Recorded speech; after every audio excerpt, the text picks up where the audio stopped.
जोड्नका लागि प्रयोग हुने हैन जुन शब्द छ त्यसलाई संयोजक भनिन्छ।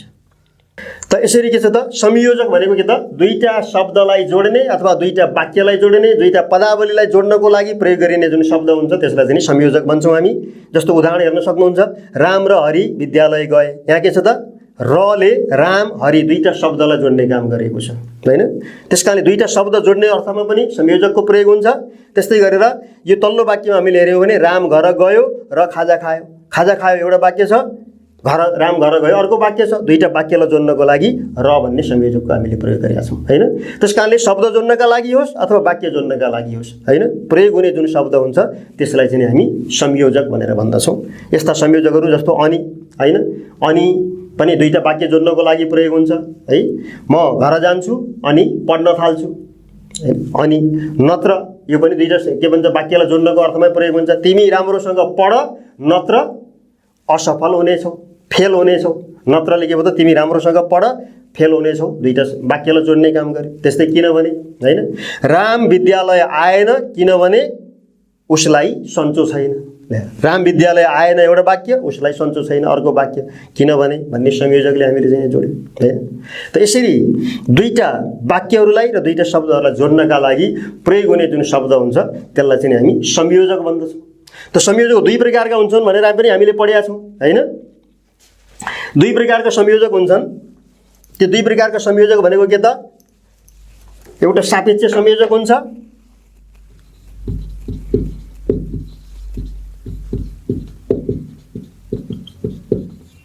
र अर्को निरपेक्ष संयोजक हुन्छ।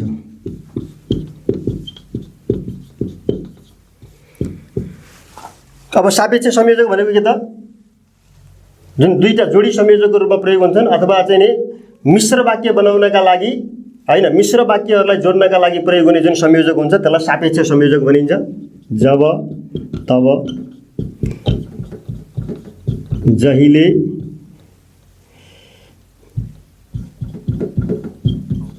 तैले जहाँ त्यहाँ, त्यस्तै गरेर भने भनेर यस्ता संयोजकको प्रयोग गर्छौँ हामी।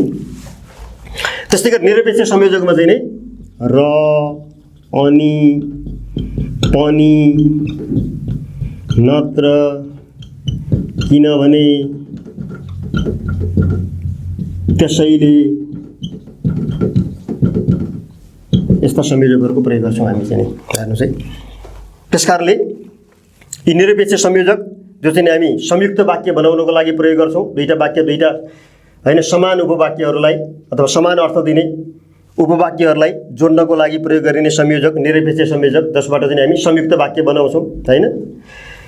त्यस्तै गरेर सापेक्ष संयोजक एउटा प्रमुख उपवाक्य र अर्को सहायक उपवाक्यलाई चाहिँ जोडेर मिश्र वाक्य बनाउनका लागि प्रयोग गरिने जुन संयोजक हुन्छ त्यसलाई चाहिँ हामी सापेक्ष संयोजक भन्छौँ हैन। त्यो संयोजकको अर्थमा चाहिँ नि अब पदवर्गको अर्थमा के हुन्छ भन्दाखेरिमा यो निरपेक्ष संयोजक चाहिँ सबै संयोजक नै हुन्छन्, संयोजक नै हामी भन्दछौँ। तर सापेक्ष संयोजकलाई चाहिँ हामी संयोजकको रूपमा हैन हामीले चाहिँ नि के भन्छ त्यो पदवर्ग छुट्याउँदाखेरिमा यसमा प्राय संयोजक भनेर चाहिँ देखिँदैन। यस्तो संयोजक जस्तो भने भनेर भनी यी चाहिँ त संयोजक नै हुन् पदवर्गको रूपमा पनि। तर जब तब जहिले तहिले जहाँ तहाँ यस्ता संयोजक आयो भने के हुन्छ त, यी त दुईटा हुँदाखेरिमा संयोजकको अर्थमा काम गर्छन् यिनीहरूले चाहिँ नि हैन। एक ठाउँमा मात्रै प्रयोग हुँदाखेरि यो के त क्रियायोगीको रूपमा चाहिँ हामीले पदवर्गमा चाहिँ क्रियायोगी हुन् भनेर तिनीहरूलाई बुझ्नुपर्ने हुन्छ हैन। जब पानी पर्यो तब बाटो हिलो भयो। अब यहाँ के छ, यस्तो अवस्थामा चाहिँ हामीले अब यो मिश्र वाक्य हो। त मिश्र वाक्य जोड्नको लागि जब तबको हामीले प्रयोग गऱ्यौँ, त्यस अर्थमा हामीले यसलाई चाहिँ जब तबलाई संयोजक भन्यौँ हैन। तर पदवर्ग छुट्याउने अर्थमा त यसलाई र यसलाई मिलाएर एउटा पद भन्न त मिल्दैन नि यो चाहिँ हैन। त्यसकारणले गर्दा हामीलाई के छ त, जाँचमा चाहिँ त हामीलाई के भन्छ पदवर्ग छुट्याउनुहोस् भनेर आउँदा त एक ठाउँ मात्रै अन्डरलाइन गरे हुन्छ। जब पानी बाटो भयो भनेर यसरी चाहिँ तपाईँले अन्डरलाइन गरेको छ र यसको पदवर्ग छुट्याउनुहोस् भनेको छ हामीलाई चाहिँ। त भनेपछि अब यो जब भनेको के त के जनाउँछ यसले, जब कहिले जब पानी पर्यो, कहिले भन्दा जब पर्यो।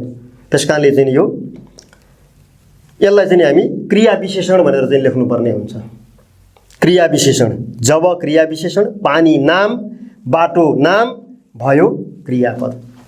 यसरी चाहिँ हामीले बुझ्नुपर्ने हुन्छ। वाक्यमा प्रयोग चाहिँ हामीले जुन पदवर्गको अर्थमा चाहिँ हामीले हेर्दाखेरिमा चाहिँ जस्तो क्रियापद पढ्दाखेरि पनि हामीले त्यसरी पढेका थियौँ नि, क्रियापद।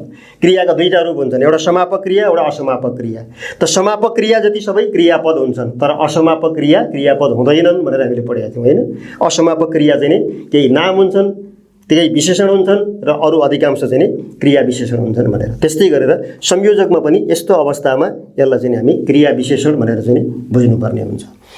नत्र अरू चाहिँ भने, भनेर, भनी जस्ता संयोजकहरू प्रयोग भएको छ भने, अथवा र, अनि, पनि, नत्र यी शब्दहरू प्रयोग भएका छन् भने यी शब्दले वाक्य जोड्ने काम गर्छन्, शब्द जोड्ने काम गर्छन्। त्यस अर्थमा यिनीहरू चाहिँ संयोजक हुन् है। यसरी हामीले चाहिँ संयोजकलाई बुझ्नुपर्ने हुन्छ पदवर्गको सन्दर्भमा।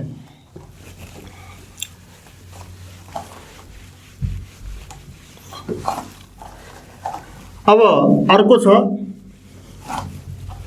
अव्यय शब्द अन्तर्गत चौथो। यसमा चाहिँ नि छ विस्मयादि बोधक।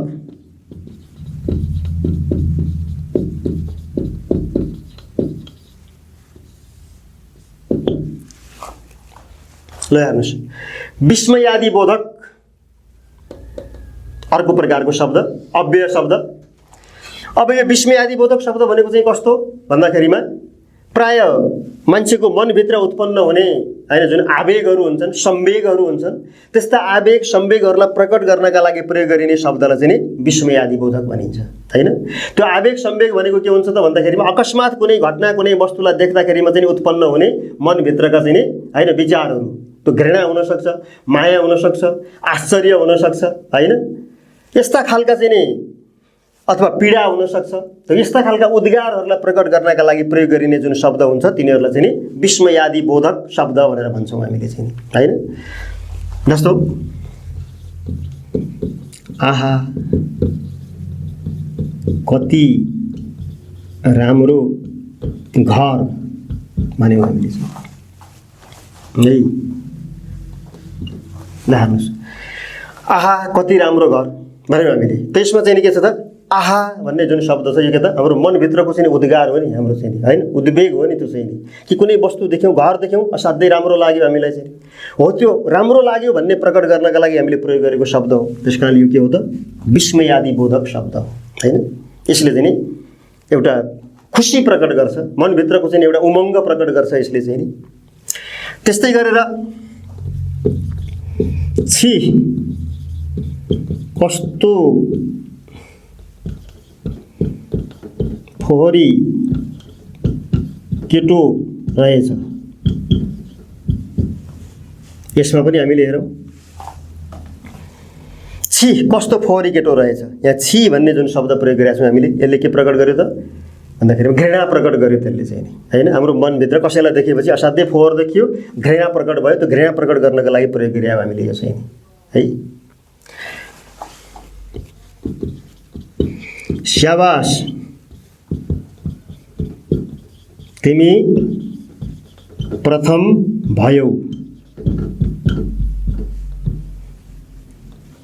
त यहाँ हेर्नुहोस्, शाबाश तिमी प्रथम भयो। शाबाश भन्ने शब्द प्रयोग भएको छ, यसले चाहिँ नि खुसी प्रकट गरेको छ हैन, कसैले गरेको कामको प्रशंसा गरिएको छ, त्यस्तो अर्थमा प्रयोग भएको छ यहाँ चाहिँ हैन। आथा आगोले पोल्यो, यहाँ हामीले आथा प्रयोग गरेको छौँ। आथा भन्ने शब्दले के त पीडा प्रकट गरेको छ हैन। हामीलाई चाहिँ नि जुन आगोले पोल्दाखेरि पीडा प्रकट भयो, त्यो पीडालाई उल्लेख गर्नका लागि हामीले यो शब्दको प्रयोग गरेका छौँ। यसरी खुसी प्रकट गर्न, आश्चर्य प्रकट गर्न, घृणा प्रकट गर्न, प्रशंसा प्रकट गर्न, पीडा प्रकट गर्न प्रयोग गरिने जुन शब्दहरू हुन्छन् यी शब्दहरूलाई चाहिँ हामी विस्मयादि बोधक शब्द भनेर भन्दछौँ, यस्ता शब्दहरू। अब विस्मयादि बोधक शब्दमा चाहिँ के छ त पछाडि यो विस्मयादि बोधक चिन्हको प्रयोग हुन्छ। चिन्ह पनि हामीले चाहिँ ध्यान दिनुपर्छ। जस्तो हामी वाक्य पुरा भएपछि यी पूर्णविराम चिन्ह प्रयोग गर्छौँ। प्रश्न सोधिएको छ भने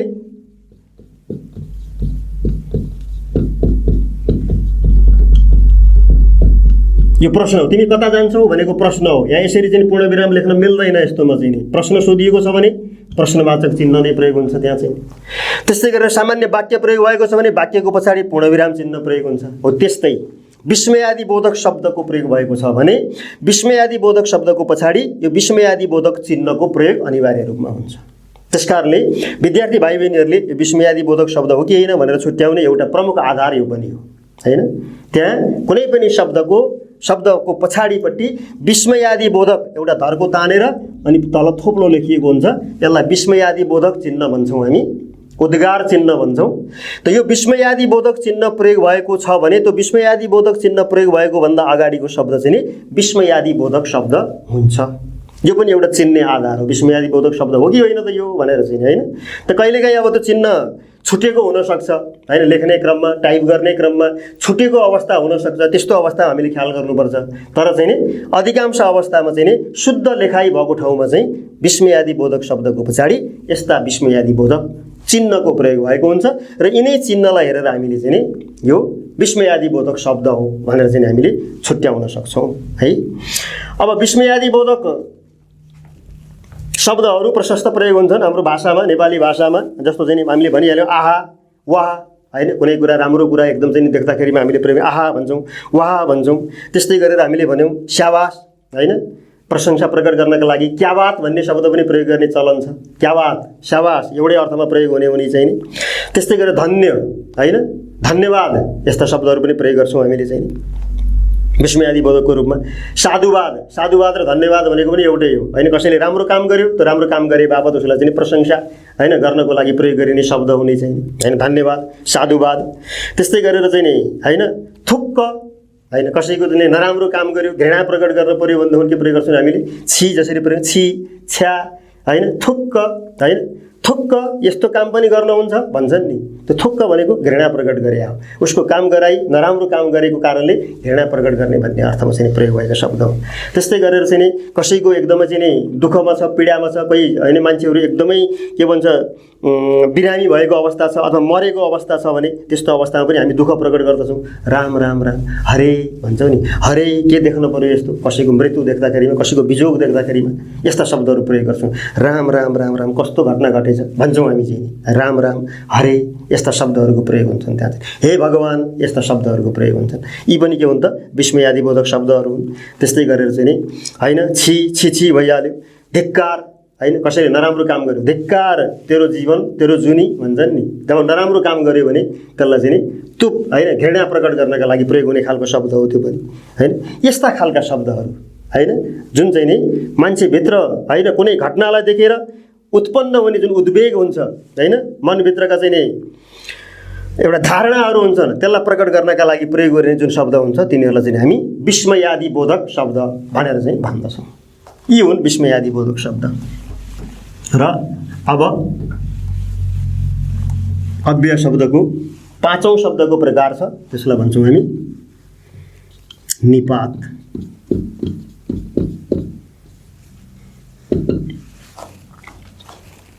अब निपात शब्द भनेको चाहिँ आफ्नो अर्थ नभएको तर वाक्यमा प्रयोग हुने र वाक्यमा प्रयोग हुँदाखेरिमा वाक्यको अर्थ स्पष्ट पार्नको लागि हैन मद्दत पुर्याउने अथवा वाक्यलाई मिठासपूर्ण बनाउनका लागि प्रयोग हुने जुन शब्दहरू हुन्छन् तिनीहरूलाई चाहिँ निपात भनिन्छ हैन। निपात प्राय एक अक्षरी हुन्छन्, दुई अक्षरी हुन्छन्, जसको कुनै अर्थ हुँदैन, त्यो वाक्यमा त्यो शब्दको अर्थ नै हुँदैन हैन।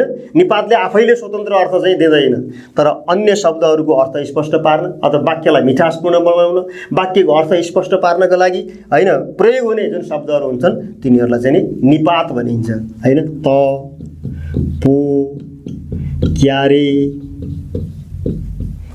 हैन, नि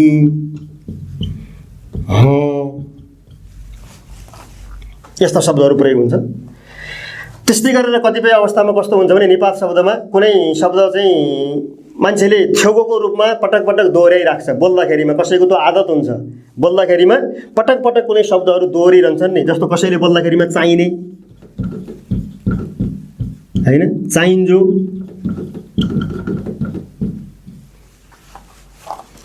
तपाईको यस्ता शब्दहरू चाहिँ नि प्रयोग गर्छ मान्छेले बोलीचालीमा। बोल्दाखेरिमा यस्ता शब्दहरू दोहोरिराख्छन् हैन। यस्ता खालका शब्दहरूलाई चाहिँ भन्छन् कसैले हो। हो यस्ता शब्दहरूलाई चाहिँ हामी निपात भन्छौँ। एक त होइन, राम त बजार गएछ, त्यो त जुन छ त्यसको कुनै खास अर्थ छैन। त मात्रै भन्दाखेरि त्यसको कुनै पनि अर्थ छैन। तर राम बजार गएछ मात्रै भन्दा र राम त बजार गएछ भन्दा अलिकति त्यो वाक्यको अर्थ स्पष्ट पार्नमा सहयोग पुर्यायो नि त्यसले चाहिँ नि, त्यो शब्दले। त्यस कारणले गर्दाखेरिमा त्यो शब्द भयो होइन, राम त बजार गएछ।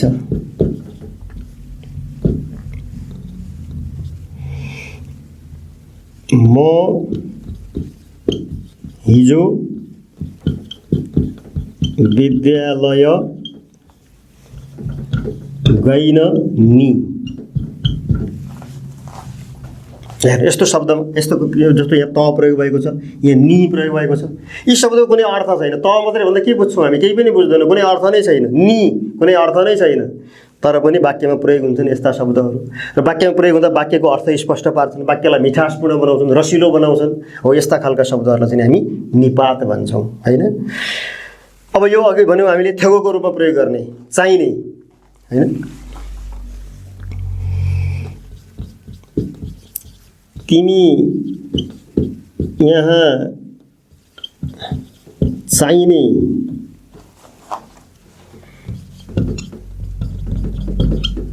अनावश्यक कुरा नगर। यसरी पनि तिमी यहाँ चाहिने अनावश्यक कुरा नगर भने यो चाहिने भने के त? यसको अर्थ छैन यहाँ केही पनि।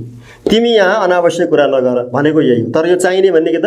त्यो बोल्ने मान्छेको थेगो, उसले चाहिँ बोल्दाखेरिमा पटक पटक प्रयोग गर्छ। जस्तो मैले चाहिँ भनिरहेको छु होइन, चाहिँ यसो गर्दाखेरिमा चाहिँ यस्तो हुन्छ। त्यो चाहिँले के अर्थ दिन्छ? केही पनि अर्थ दिँदैन। तर पनि के छ, बोल्दाखेरिमा यस्ता शब्दहरू दोहोरिन्छन्, प्रयोग हुन्छन्। चाहिँ, चाहिने, चाहिन्जो होइन, यस्ता खालका शब्दहरू प्रयोग हुन्छन् बोल्दाखेरिमा। क्यानम यस्ता शब्द प्रयोग हुन्छन्। तपाईँको होइन, म आज बजार गएको थिएँ, तपाईँको यस्तो धेरै भिड रहेछ भन्छ मान्छेले। म आज बजार गएको थिएँ, तपाईँको यस्तो धेरै भिड रहेछ भने त्यो तपाईँको भने के? त्यहाँ तपाईँको भन्ने कुनै अर्थ नै छैन त्यहाँ चाहिँ। तर बोल्दाखेरिमा प्रयोग हुन्छ त्यस्ता शब्दहरू। कसैले थेगोको रूपमा होइन, एउटै शब्द बारम्बार दोहोऱ्याउँछ बोल्दाखेरिमा भने त्यस्ता शब्दहरूलाई थेगो भन्छौँ हामी। र थेगोको त्यो वाक्यमा अर्थ नहुने भएको हुनाले त्यस्ता शब्दहरू पनि के हुन् त?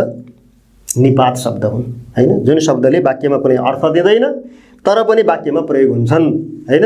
र त्यो वाक्यलाई अर्थपूर्ण बनाउँछन्, मिठासपूर्ण बनाउँछन्। अथवा कतिपय शब्दहरू मान्छेले बोल्दाखेरिमा थेगोको रूपमा प्रयोग हुन्छन् अनि त्यस्ता शब्दहरूलाई निपात शब्द भनिन्छ है। यसरी हामीले चाहिँ शब्दहरूलाई चाहिँ चिन्नुपर्ने हुन्छ, बुझ्नुपर्ने हुन्छ। हामीले अगाडि नै सुरुमै चर्चा गरेका थियौँ, हामीले जति पनि भाषा बोल्छौँ होइन, नेपाली भाषा प्रयोग गर्छौँ, लेख्छौँ, बोल्छौँ, यी सम्पूर्ण भाषामा प्रयोग हुने सबै शब्दहरू यिनै 9 प्रकारका वर्गभित्र नै पर्दछन्। योभन्दा बाहिरको कुनै शब्द प्रयोग हुँदैन। अब हामीले यी शब्दहरू चाहिँ वाक्यको प्रयोग हेरेर, वाक्यमा हेरेर यो शब्द के हो त भनेर चाहिँ हामीले बुझ्नुपर्ने हुन्छ, छुट्याउनु पर्ने हुन्छ। अब यस सन्दर्भमा हामीले अगाडितिर पनि छलफल गरिसकेका छौँ। मुख्य कुरा हामीले बुझ्नुपर्ने कुरा के रहेछ त यहाँ भन्दाखेरिमा, शब्द मात्र नभएर त्यो शब्द वाक्यमा कहाँ प्रयोग भएको छ, त्यो शब्दले के अर्थ दिएको छ, त्यो चाहिँ हामीले बुझ्नुपर्ने हुन्छ। एउटै शब्द फरक फरक पदवर्गको रूपमा प्रयोग हुन्छ वाक्यमा प्रयोग गर्दा। जस्तो अघि हामीले चाहिँ नामयोगी र क्रिया विशेषण एउटै चाहिँ नि शब्दहरू भनेका थियौँ, त्यस्तै विशेषण र क्रिया विशेषण एउटै प्रकारका शब्दहरू हामीले चाहिँ भनेका थियौँ होइन। एउटै शब्द छ तर प्रयोग फरक फरक छ। यस्ता शब्दहरूको बारेमा ध्यान दिनुपर्ने हुन्छ। जस्तो सुन्दर सधैँ विद्यालय जान्छ।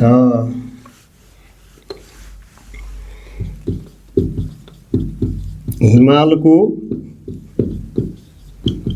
सुन्दर दृश्य देखेर पर्यटक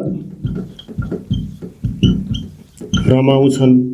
हेर्नुहोस् होइन, वाक्यमा प्रयोग हुने अर्थमा सुन्दर सधैँ विद्यालय जान्छ, यहाँ सुन्दर भन्ने शब्दको प्रयोग भएको छ।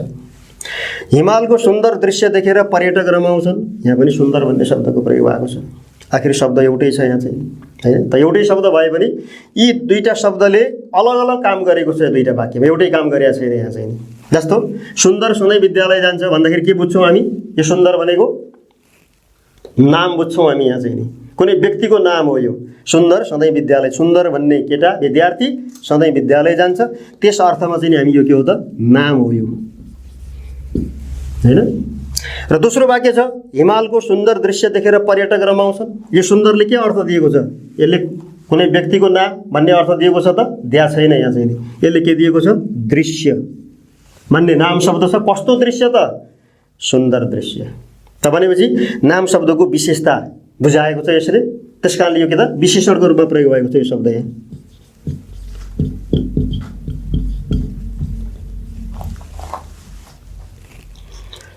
यसरी एउटै शब्द छ तर पनि प्रयोग अनुसार हैन, वाक्य अनुसार त्यसले अलग अलग अर्थ दिएर प्रयोग भएको छ। अलग अलग अर्थ दिने साथ ती चाहिँ पदवर्गमा फरक फरक हुन्छन् तिनीहरू चाहिँ, हैन।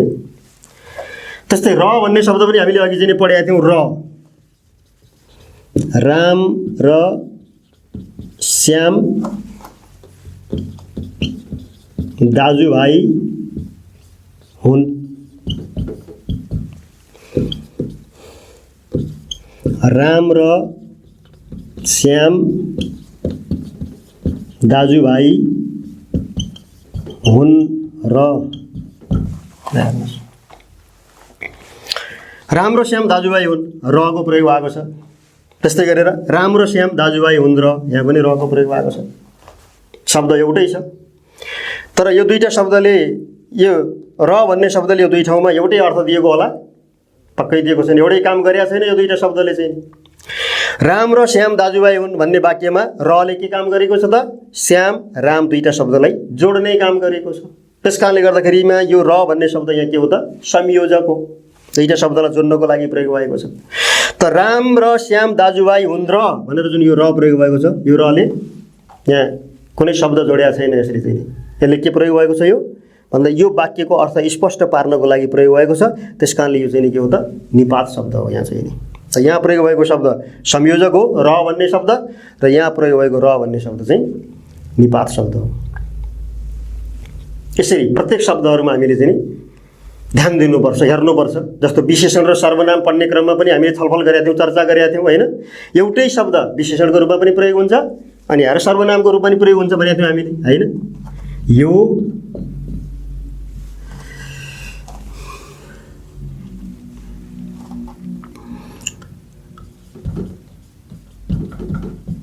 असल छ र यो केटो असल छ, हैन। यही दुईटा वाक्य हामीले चाहिँ यो सर्वनाम पढ्ने बेलामा अनि आएर विशेषण पढ्ने बेलामा हामीले चाहिँ पढेका थियौँ यसलाई। यो असल छ, यो भन्ने साथ हामीले के त? सर्वनाम भनेर पढेका थियौँ हामीले चाहिँ। यो त्यो दर्शकवाचक सर्वनाम भनेर चाहिँ नि, हैन। त्यसकारणले गर्दाखेरि यो असल छ, यो भन्नाले कुनै वस्तुको सट्टामा प्रयोग भएको, कुनै व्यक्तिको सट्टामा प्रयोग भएको हो नि। यो चाहिँ कसैलाई देखाएर प्रयोग गरेन प्रयोग भएको सर्वनाम हो यो चाहिँ। त्यसकारणले यो सर्वनाम हो यो चाहिँ। त यो केटो असल छ भनेको छ भने यो भन्ने के त? केटो भन्ने नाम शब्दको अगाडि प्रयोग भएको छ र यसले यो केटोको विशेषता जनाएको छ, निश्चित केटोलाई जनाएको छ, इङ्गित गरेको छ। त्यसकारणले चाहिँ यो भनेको सर्वनाम हो, हामीले पढिसकेका कुरा हो यो। र यो भनेको चाहिँ विशेषण हो। हामीले सार्वनामिक विशेषण भनेर चाहिँ विशेषणको प्रकार हामीले पढेका थियौँ। यदि सर्वनाम शब्द नाम शब्दको अगाडि प्रयोग हुन्छ र त्यसले नाम शब्दको विशेषता जनाउँछ भने त्यो चाहिँ नि विशेषण हुन्छ भनेर हामीले चाहिँ पढेका थियौँ, हैन। त यसरी शब्दहरू एउटै हुन सक्छन् तर ती शब्दहरू वाक्यमा प्रयोग हुँदाखेरिमा तिनीहरूले अलग अलग अर्थ दिइराखेका हुन्छन् र त्यो वाक्यमा त्यो शब्दले जे अर्थ दिएको छ त्यही नै त्यो शब्दको अर्थ हो र त्यही नै त्यो शब्दको वर्ग हो, पदवर्ग हो भन्ने कुरालाई हामीले चाहिँ नि विचार गर्नुपर्छ, बुझ्नुपर्छ र त्यही अनुसार हामीले चाहिँ नि पदवर्गलाई बुझ्नुपर्छ, हेर्नुपर्छ। त्यसकारणले गर्दाखेरिमा अलि विशेष ध्यान दिएर विद्यार्थी भाइ बहिनीहरूले चाहिँ हैन शब्द मात्रै नभएर त्यो शब्द प्रयोग भएको वाक्य र त्यो वाक्यमा कहाँनिर प्रयोग भएको छ, त्यो शब्द कसरी प्रयोग भएको छ र त्यो शब्दले के अर्थ दिइराखेको छ भन्ने कुरा चाहिँ हामीले बुझेर अनि आएर चाहिँ पदवर्ग छुट्याउनु पर्ने हुन्छ। यस्ता धेरै शब्दहरू हुन्छन्। गाई, गाई घाँस खान्छ, उसले राम्रो गीत गाई। ल हेर्नुहोस् है, गाई भन्ने शब्द यहाँ नि प्रयोग भएको छ, गाई भन्ने शब्द यहाँ पनि प्रयोग भएको छ। यो दुईटा वाक्यमा राम्रोसँग हेऱ्यौँ भने गाई घाँस खान्छ, यहाँ पनि गाई भन्ने नै शब्द प्रयोग भएको छ, कुनै परिवर्तन छैन। गाई, उसले राम्रो गीत गाई, यहाँ पनि गाई नै शब्द प्रयोग भएको छ, एउटै शब्द छ हैन। तर यो गाई नाम शब्दको रूपमा प्रयोग भएको छ, जनावरको नाम हो भन्ने अर्थ बुझ्छौँ हामीले। यहाँ देख्ने साथीहरूलाई चाहिँ गाई घाँस खान्छ, गाई भन्ने जनावर हो भनेर बुझ्यौँ हामीले। त उसले राम्रो गीत गाई, यहाँ चाहिँ उसले राम्रो गीत गाई भनेको गाई भने जनावर हो भनेर बुझ्छौँ हामी? बुझ्दैनौँ। यसले के बुझ्छौँ? यो क्रियापद हो, गाउने काम गरी गाई भन्ने अर्थ बुझ्छौँ हामीले चाहिँ यसले। त भनेपछि यो गाई क्रियापद भयो, यो गाई चाहिँ नाम शब्द भयो। त यसरी हामीले चाहिँ बुझ्नुपर्ने हुन्छ।